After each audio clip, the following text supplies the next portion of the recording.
So we have a number of questions for today. When someone confronts you with negative things, is it better to comment or is it better to detach and not say anything? When someone confronts you with something negative, maybe let's get into this question by extrapolating a little bit on what is it all about. Negative things, that means something that makes you unhappy. What kind of negation, what kind of negative things that make you unhappy? Let's trace it. In other words, whenever a certain environment comes out to you, a certain object comes out to you, you ask the question. Ask that very simple question. Whenever something happens to you, when something originates that is negative and it triggers something and gets into your mind, and you ask yourself a question, where does that come from? Or for example, he is yelling at you with some bad language. Where does that yelling come from? From emptiness. Why? He yelled at me because I didn't wash those dishes properly last night, because I was hurrying to finish my homework. And then somehow I had a habit of not cleaning it well, and somehow this or somehow that. There's so many reasons for his yelling at you. But every one single one of this reason is sunyata. What does that mean? Is emptiness. That means every one of this reason is without its real nature. It's on causation. It's because of certain conditions that make that conditions come true. So in other words, every happening is depending on causation. Many, many things add together to build up until they finalize into a vehement comment from him. But that language, that yelling, and all the reason, every reason of this is without its nature. It's not real. It's conditionals. And if I get attracted by that kind of unreal, impermanent, without self-nature causality, I'm not wise enough, because I respond to something that is impermanent. I respond to something, to an object, using my emotional mind. And then I can continue to act on it. I may get all my face red. I may get agitated. My hormones run through me. My agitation hormones run through me. I got fast heartbeat. I want to yell back. I want to bang the table. Because what? Because you are reacting to that negative attitude. You're reacting to something that is unreal. What is something that we call real? Something that is permanent, something that has its self-nature. But you're not. What he talk about, what he mentions is something that arises out of the blue. It may not be justified. It may be justified. If it is justified, it means because of my mistakes. So okay, it's my mistake. Okay, yeah, you yell at me because of my mistake. I'll improve next time. I won't get angry because conditions have it come true that it's because of my mistake that the dishes were not washed properly. So okay, I'm sorry. I'll wash it again. So you should react with something that is smiling, that is not even hurting you. On the other hand, you could react in a vehement way. You want to be angry, how come you're talking to me like that? You're reacting to something unreal. It's not worth it. Don't react to somebody else's mental afflictions and increasing yours. However, you don't react. Reaction is attached with emotion. You can respond to it though. It would be foolish if you don't respond to it. If somebody yell at you, you play that you are dumb and you just walk away, then he get more angry at you. You don't react to it. You respond with rationality. You respond with your right mind, not with your left mind. Your left mind is absolutely egoistic. Your left mind is so biased on that person. Your left mind is so helpful to yourself and not to that person. You respect with the right mind. You respond with the right mind. With the right mind, with the rationality mind. So, first of all, when something happens like that, don't react to it immediately. A good meditator would just calm down and see how his first thought react.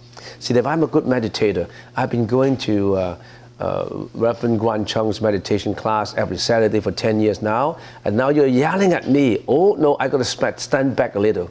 I don't want to react now. I want to stand back and look at your comment. So you don't react with agitation, with excitement. You look back and say, oh, I shouldn't get mad. I shouldn't react to it. I should respond to it. So you say, oh, I'm sorry. I would do that, I would do this. And it's all pacified. Respond with compassion. When you respond with compassion, the whole deal is different. You switch this sad movie into a good side. So you ask me, is it better to comment or is it better just not to say anything? If you don't say anything, if you roll your movie reel with a silent movie, you'll get more mad. What are you doing? You're not listening. You're ignoring me.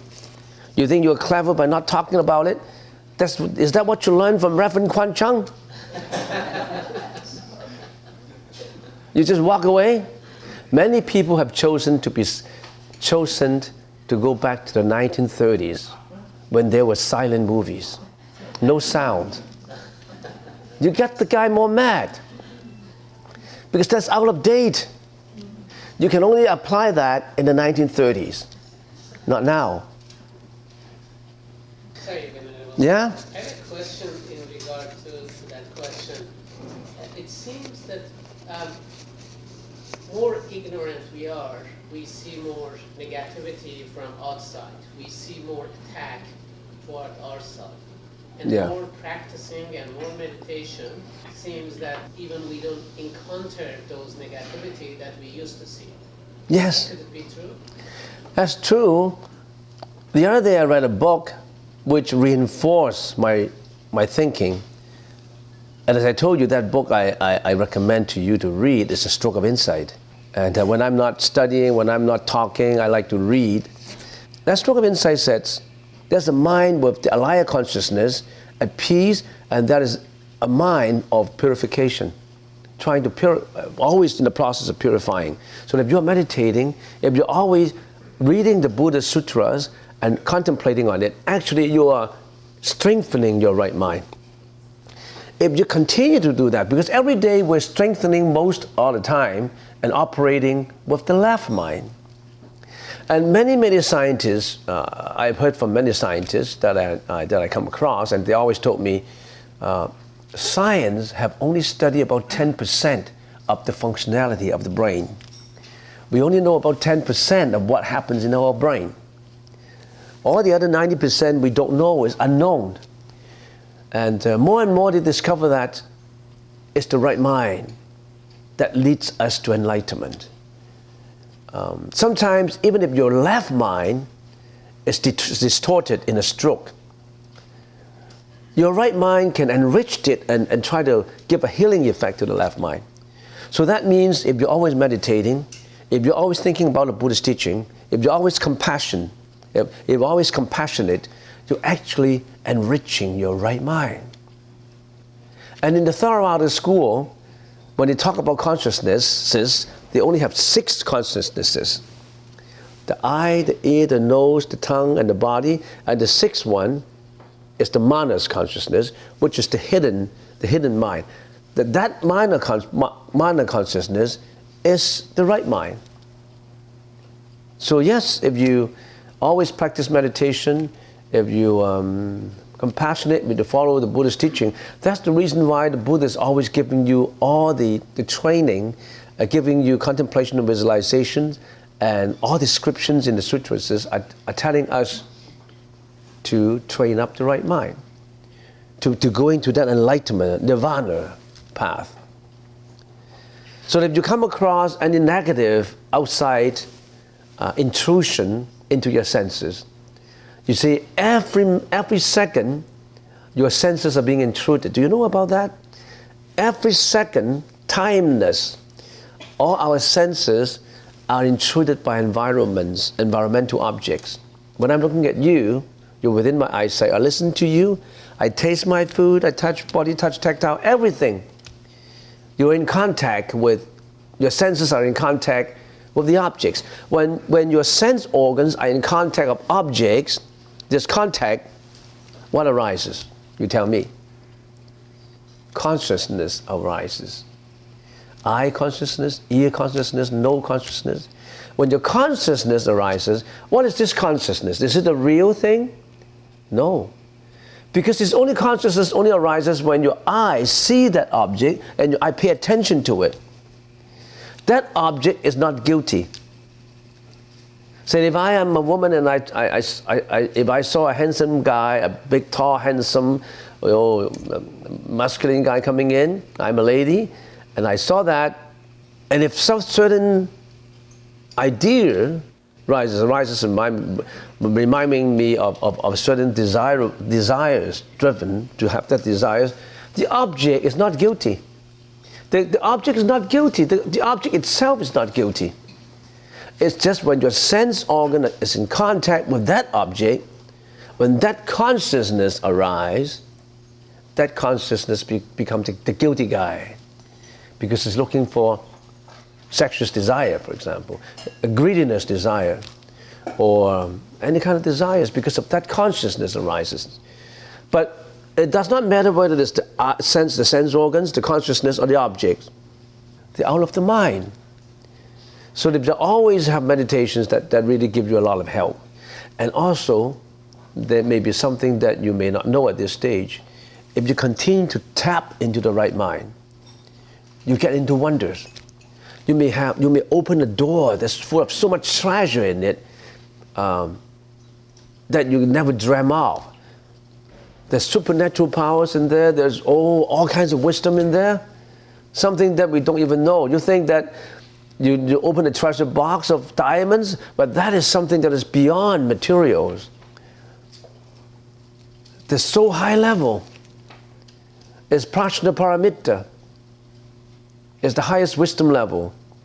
A wisdom level that leads you to ultimate joy. Not just your $1 billion of money and possessions. Yeah, I just wondered what's useful to take to that kind of work. So when you are a volunteer at a hospice care, and first of all, it's very commendable for you to be a volunteer at a hospice care. Some people get scared when they see dying patients. They don't want to go. Lots of people don't want to work in hospice care because every day they are seeing dying people. But there are some kind people who are even holding the dying patient's hands. When they're dying, there's some patients, they don't have relatives. Nobody come to visit them. And there are volunteers who are holding their hands, giving the soothing touch, and tell them that they calm down and all that. And that's really a commendable behavior of the volunteers. That's very good. Anyway, if you are in a hospice care volunteers, I think what you need to do is to make sure that the dying patients have the intention to depart from this world. They have to let go of everything. They have to let go of their clingings to this world. Otherwise, they can't leave the body. Okay, I let go of this world. This is a world of suffering. I had enough. I've been lying in bed like a vegetation for 1 year already. I'm dying. There's no point for me to keep on. I want to go. That's the first step. He has to let go. The second step, you've got to let him know is where to go. You let go of this world, but where are you going? that he has to go to the Pure Land, the land of happiness, the land of bliss. Teach him how to chant Nam Mô A Di Đà Phật, Nam Mô A Di Đà Phật, Nam Mô A Di Đà Phật, Nam Mô Amitabha, the same, Nam Mô Amitayas, the Buddha of immeasurable light, Buddha of immeasurable life, and vow to go there after death. Build up that concentration that there's a Buddha there waiting for him, the dying patients. He is willing to receive you into that land where you'll be all happy all the time, where you learn to be the Buddha, where you don't have any more suffering. No more suffering there. And everybody will have equality in there. Try to introduce. That's the reason why when you come to the class now, I'm talking on Amitabha Sutra, it's a very good time, because then you know some more about Amitabha. A description of the Pure Land, how it looks like, how to qualify yourself in going there, how to train your mind in getting to go to the land of bliss. So all this learning, try to pursue in this learning. Try to know about it, to completely master a knowledge of how to qualify, build up qualifications so that you can go to the Pure Land. Once you master that, you know that yourself, you do meditation also, visualization also on the Buddha, then once you know about that, and you work in the hospital care, you're a different volunteer. So we have to have, every Buddhist have to have a mission. That mission must be a strong drive for you to work harder to benefit all these sentient beings. In your mission, you can say, David, David, I want to be a good volunteer at the hospital care. I want to make sure that in my next year, 2014, I want to see at least 10 dying patients to show me indication that they will be reborn in the Pure Land. Can you do that? There's a mission. 10 dying patients. You want to make sure that 10 dying patients, after they die, they won't roll into the next path of reincarnation. They are reborn in the Pure Land. I'm just giving you 10. I could have given you 20. So just that's your homework. Easy homework, 10 people. I remember my first year of education at Toronto. I make myself a mission. I want to bring 100 people to that temple so that they will listen to the Dharma lecture. And every person I brought there, I put his name down. And at the end of the year, I get more than 100. And sometimes it's just a phone call. Oh, Mr. So-and-so, right now there's a lecture going on there. It's very good. So I become a good salesman telling them why should they go. If you don't know how to get there, you wait for me in the bus stop and I show you how to go there. So I really try. I tried it out. I walk my path. I make a vow that I want to bring 100 people to that temple to listen to the Dharma. And can you make a vow that you want to influence 10 patients or more so that they can go to the Pure Land? If you do that all the time, you yourself, because you're reinforcing yourself, you actually are reinforcing yourself when you're reinforcing others. It's highly beneficial for you. Get into the study of Sukhavati Vyuha, magnificent display of the land of bliss, Sutra of Amitabha. That's a mission for you. 2014. Are you willing to accept that? Are you willing to accept that? Only 10 people. How many dying patients in hospital care? Yeah, usually. Many, right? Oh, what you're doing is wonderful. First of all, you're not afraid of dying people. Then you can build up a lot of merits in doing that. If you work hard, you are paving your own way to the Pure Land. You're saving a lot of people. You have a potential to save a lot of people so that they don't reincarnate in the next suffering cycle. Are you willing to do that? Don't just shake your hand, put it in your agenda. In your 2014 agenda. You understand? I understand. Okay. Yeah. Yeah. Okay, so any other volunteers in hospital care? I know you are in hospital care. It does not matter. Most of them are Christian. If most of them are Christians, first of all, tell them to let go. Okay? And then tell them that concentrate on going to heaven. And then they will say, oh yeah, I'll go to heaven. And then there's another professor in heaven waiting for you. Do you know that? Other than Jesus? Who is that professor? I know him. That's Amitabha. And if you chant his name all the time, he's doing the same work as Jesus is doing. So if you chant his name, then you'll be going over there. Do you mind if I give you his name? So he will follow your instructions because you're so kind to him and you know that professor there. You understand? There's so many ways of working it out. So many ways. Next question. How is the Buddha, Jesus Christ, similar? What is the connection between them? Oh, so this leads to the next question. You see, whenever questions come to me, sometimes I look at them, sometimes I don't. In this case, I never look at that, but Jesus Christ come up. They are similar in certain ways and not similar in certain ways. And as I said, as I mentioned just now, I have been talking for a few weeks on the Sutra of Sukhavati Vyuha, which is another name for the Sutra of Amitabha. And this Amitabha's Pure Land, or the land of happiness, is quite analogous to other religions' heaven concept.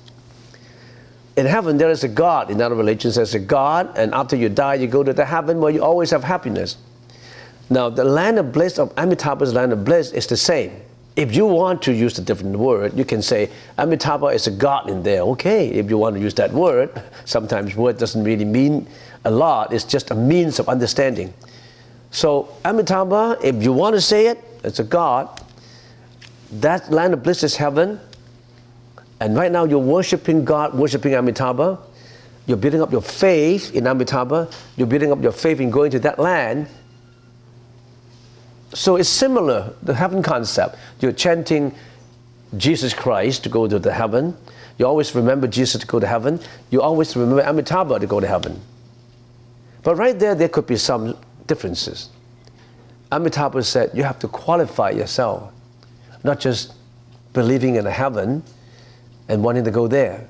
You have to pave your way. You have to do your homework, not just an empty belief. I believe in heaven, then when I die, I will go to heaven. I believe in heaven, but then I can kill, I can lie, I can commit sexual misconduct, and then if I committed those bad deeds, and I say, forgive me, Jesus, and then I'll go to heaven. That's not true. You really have to do some homework to purify yourself, to qualify yourself to go to heaven. That you have to listen to the Buddha's teaching. You prepare yourself. In order to go to a destination, if I tell somebody to go to a destination, I say, okay, Sonny, you want to go to destination A, you got to take this. You got to take your knapsack, you got to take your distilled water, 7 bottles of distilled water, 1 for each day, take some biscuits, just in case you need some food, an orange or an apple, put all your stuff in that knapsack, put it on your back, and you walk step by step in there. You need something. You need requisite to go there. On the other hand, if they say, okay, go to that destination, just go there. There's a destination waiting for you. He didn't tell you to bring anything. You just walk, you get starved, you die on the way. You don't know. But on the other hand, in that knapsack, you got medicines, but you don't bring medicine. You get bitten by a snake, you're dead. But in there, you got medicines to heal. So it's different. It tells you, it paved you the way to go there. So it's similar, it's also different. The connection between them, don't try to differentiate, they're all the same. Try to study the sutra first, and then you'll know more about it. How can one keep an open heart and mind when surrounded by others that are opposite? Can you think them as not opposite, but synonyms? They're the same. They just have different attitude. They just have different reasons and causalities. Don't treat them as if they're different from you. The other day, a disciple caller from Hong Kong 2 nights ago. Here's a nun. And she told me, right now I'm organizing lectures for another organizations in our temple. And these organizations, they are Buddhists, but they want to rent our place. So, Venerable Master, should I rent that place? I said, well, go on. What else you want to tell me? He said, I received some phone calls talking about this lecture that they organize in renting our place to organize it. And they asked, is it about the same lecture as your organization? And of course I tell them, no, that organization is different. We have nothing to do with them. What they talk about may not be what we talk about. They're different. And right away I said, you've got to change your tone. You've got to change your attitude. If you're willing to rent out your premises to another Buddhist organization, of course, you want to rent it out to someone who is talking about Buddhism and not talking about other faith. Once you confirm on that, you don't act as if he is your opposite. You don't act as if he's different. He's not as good as you. When you look at people, don't look at their demerits. Don't look at their faults. Don't always try to find faults with people. Trying to find defects with people. He's always like that, and he didn't like me. And last time we talked about these things, and he hated me. You're always creating animosity within you. Be compassionate. Don't treat them as opposite. Okay, next, having difficulty just responding and not reacting to situation. What can I do in a moment? First of all, don't get agitated. Calm down and look at it. Calm down and look at the situation. There's always a saying in the Chinese language that you may use that in your mind. I have to talk in Chinese first before I translate it. 山峰本不动，白云自驱来。I'm the mountain that is irremovable. I won't go with the clouds. I won't drift with the clouds. So I'm the mountain in here, and there are clouds coming by all the time. Black clouds, dirty clouds, pure clouds. And every time when the clouds come and pass by, I'm not going to go by the clouds. I'm not going to follow him. I'm not going to follow the clouds. I won't be affected by you. I let you drift. I won't say kill the clouds. Stop the clouds. Spit on the clouds. You can't do that. You just let it drift by. You just let the negative attitudes drift by. Don't kill them. It's not in your power, it's not in your compassion to kill your enemies. It's not in your choice to kill the enemy because it's not right. But it's your choice not to follow your enemies. Every mental affliction is your enemy. Don't follow the mental affliction. If you all of a sudden are depressed, you're not happy, don't follow your unhappiness. Detach from it. Assuming one gets out of cycle of life and death when karma is balanced, could it be possible one couldn't get out as a result of many good karma? Bad karmas get you into reincarnations because it creates karmic energy. Good karma also get you into reincarnations. Good karma would get you to heaven. But this heaven, once you finish all the karmic energy in there, it will drop down in another part of the reincarnations again. Good karma would qualify you to go to the meritorious realms in heaven or as humans again. Bad karma would get you down to hell, to animal realms. So the Buddha said, purify yourself. No good and no bad. Go beyond good and bad. If you go bad, that's really terrible. If you do good, you have good causality, but that's still not the ultimate way to go. Even the good has to go. The bad, of course, you don't commit bad. Even the good has to go. But you continue to do good, though. You continue to do good, but you don't attach to the goodness of it. Here comes a cloud that says goodness, healthy, prosperity, money, reputation, all kinds of good things drift by. That's because you attracted those clouds in your good karma. But you don't follow them. They're going and going and going. You say, oh, these are good karmas, good clouds. I'm following the good clouds. Then you're in trouble. Let them come and let them go. You're not moved by it. You're the mountain that is irremovable. You're the mountain that is always static in there. You don't want to move. No one can move you. Insurmountable. But you let all those come by, drift. Don't kill them. Don't stop them. Don't yell at them. Just let them come and go. So I let these questions come. Now I let them go. Okay, fine noise.